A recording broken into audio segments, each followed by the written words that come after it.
Okey, 30 hari bulan Ogos, DJ Hisham ada post di Twitternya menunjukkan trend penurunan kemasukan pesakit COVID di ICU di sekitar Lembah Kelang.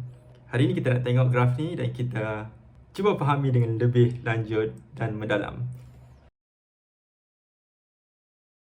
Okey, bila kita tengok graf ni, apa yang paling penting kalau kita nak shortcut, kita malas nak baca lebih-lebih, kita tengok di ujung. Kalau kita lihat di ujung, selepas minggu ke-30 tu, kita boleh lihat coraknya ialah makin turun. Graf warna kuning makin turun, warna merah makin turun, hijau makin turun, biru dan bawah tu pun lebih kurang turun jugalah. Okay, kalau kita dengar daripada tweet-tweet doktor-doktor pun cakap tentang kemasukan dan makin berkurang, daripada data ni lah yang kita boleh rujuk. Tapi maybe lah boleh confuse jugalah kan, sebab macam mana tu yang warna hijau tu naik turun, warna kuning pun naik dan turun dan sebagainya, padahal kita dah mula bagi vaksin daripada peak fasa pertama lagi. Fasa pertama tu dah bagi vaksin tapi naik lagi tak? Okey, untuk berkaitan vaksin dan juga liputan, anda boleh lihat video saya yang sebelum ni.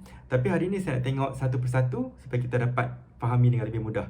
Pertama sekali, mari kita lihat apabila kita gabungkan antara kes harian dan juga kita masukkan juga di dalam graf yang sama supaya kita boleh tengok satu-satu tu macam mana.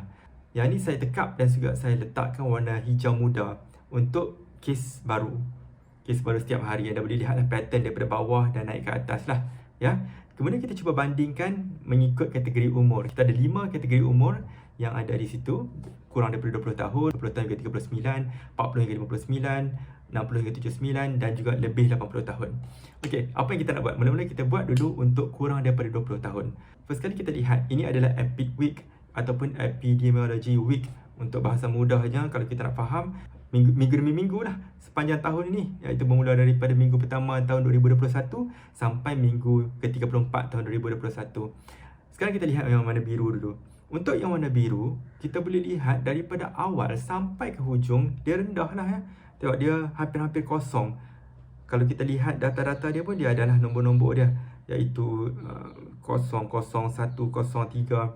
Bermaksud ada juga kemasukan untuk kalangan kurang 20 tahun ni. Tapi sikit lah, ini untuk Hospital Sungai Buloh sahajalah. Untuk kategori 4 dan 5, ya. 4 dan 5 ni yang bahaya lah. Yang kategori 1, 2 tu yang okey kan. Apa maksudnya? Even sebelum vaksinasi diberikan, kita boleh lihat peak phase 1, yang garis tu, itu yang menunjukkan bahawa vaksinasi mula diberikan. Sebelum tu pun, tak ramai orang yang kurang daripada 20 tahun yang masuk ke Hospital Sungai Buloh kategori 4 dan 5. Kalau kita buat perbandingan data dengan data-data dunia pun, kita boleh nampak yang kes hospitalized, intensive care dan juga kematian untuk orang di bawah 19 tahun memang kurang berbanding dengan usia-usia yang lain. Yang ni adalah saya ambil daripada Center of Disease Control and Prevention. Ni data lama ni, 1923-2020. Tahun lepas lagi. Tapi itu adalah trend. Memang yang berusia 18 tahun ke bawah, risiko untuk jadi lebih teruk memang rendah lah. Kita boleh tengok yang tu. So tu bila kita tengok yang biru. Sekarang kita tengok pula yang warna merah, 20 hingga 39 tahun. Untuk 20 hingga 39 tahun, kita boleh lihat pertambahan tu berlaku meskipun phase 1, phase 2. Sebab apa? Sebab waktu tu kita tak bagi lagi dekat orang 20 hingga 39 tahun. Kita mula bahagi untuk 20 hingga 39 tahun ni mulai daripada phase ketiga, kan? Jadi phase ketiga kita boleh tengok dia macam naik sikit, tapi disebabkan liputan tak cukup banyak lagi. Itu sebabnya bila Operation Surge Capacity Klang Valley telah dilaksanakan, lebih ramai orang mendapat vaksinasi, kita boleh lihat pattern dia pun makin berkurangan. Itu dah menunjukkan kesan positif vaksinasi lah apabila penurunan telah berlaku. Yalah, kalau kita tengok dekat data tu, kat awal-awal tu 182, sekarang kemasukan pada minggu ke-34 ialah 57. That's a very good news untuk orang-orang 20-39 tahun. Sekarang kita lihat pula yang untuk 40 hingga 59 tahun. 40 hingga 59 tahun ni nasib dia lebih kurang sama dengan 20-39 tahun lah. Sebabnya waktu kita buat fasa 2 untuk 65 tahun ke atas. Jadi kita boleh lihat garis kuning ni pun dia terus meningkat selaras dengan peningkatan kes. Sampai Operation Surge Capacity Klang Valley, banyak lagi orang yang telah divaksinasi, maka dia pun turun. Okay, simple ya. Yang seronok sikit kalau kita nak tengok, sebab kita tahu bahawa fasa 2 ni yang memulakan untuk 65 tahun ke atas, comorbid dan sebagainya. Jadi bila kita lihat pada data ni, Penurunan untuk garis hijau berlaku dengan lebih awal, iaitu sekitar minggu 21. Minggu 21 ni kalau kita tengok, bila peak fasa 2 bermula pada minggu 16, lepas 5 minggu lepas tu dia mula menurun. Kita boleh lihat trend penurunan ni menunjukkan bahawa selaras seperti mana harapan kita untuk vaksin lah. Seperti mana yang kita tahu, kita vaksin ni bukan sebab kita memang takkan dapat COVID-19, tapi sebab kita nak mengurangkan potensi untuk dapat penyakit yang lebih teruk lah.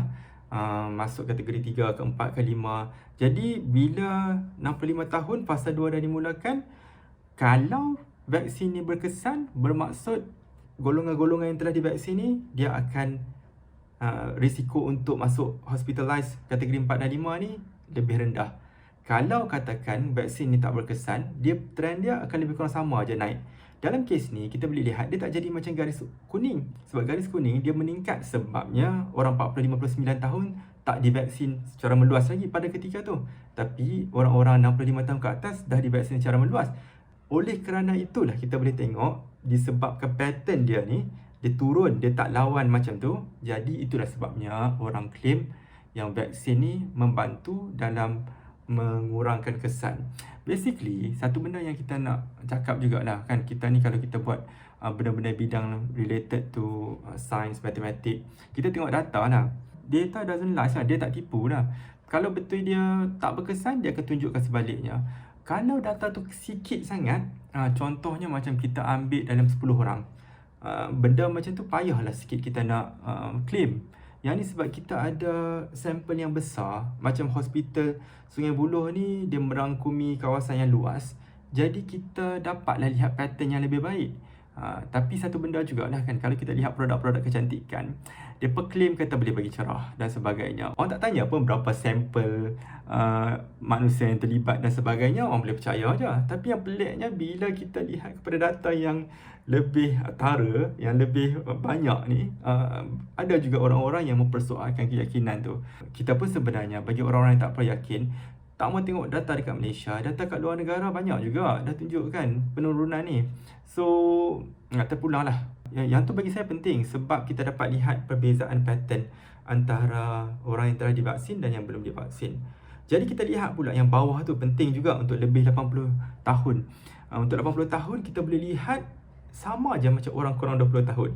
Sedangkan orang 80 tahun yang makin lebih tua, lebih potensi yang tinggi untuk terkena penyakit kritikal disebabkan COVID-19. Kenapa data dia kurang sangat? Yang ni jawapan dia mudah je. Sebab life expectancy ataupun jangka hayat manusia di Malaysia ialah 76 tahun. Kalau saya Google kat situ lah. Jadi bermaksud tak ramai orang yang hidup lebih daripada 76 tahun. Jadi data dia pun sikit lah. Itu je ceritanya. Okay, so itulah dia penerangan tentang graf yang ditunjukkan dan dikongsi oleh DJ Hisham. Semoga anda semua boleh memanfaatkan dan memahami bagaimanakah pattern-pattern ini berkait rapat dengan pemberian vaksinasi di Malaysia. Seterusnya menerangkan kepada kawan-kawan kita tentang kepentingan untuk kita lakukan vaksinasi berdasarkan fakta yang telah diberikan. Semoga memberikan pemahaman kepada anda dan juga mungkin kepada Form 6 yang kena belajar graf untuk pengajian am. Terima kasih.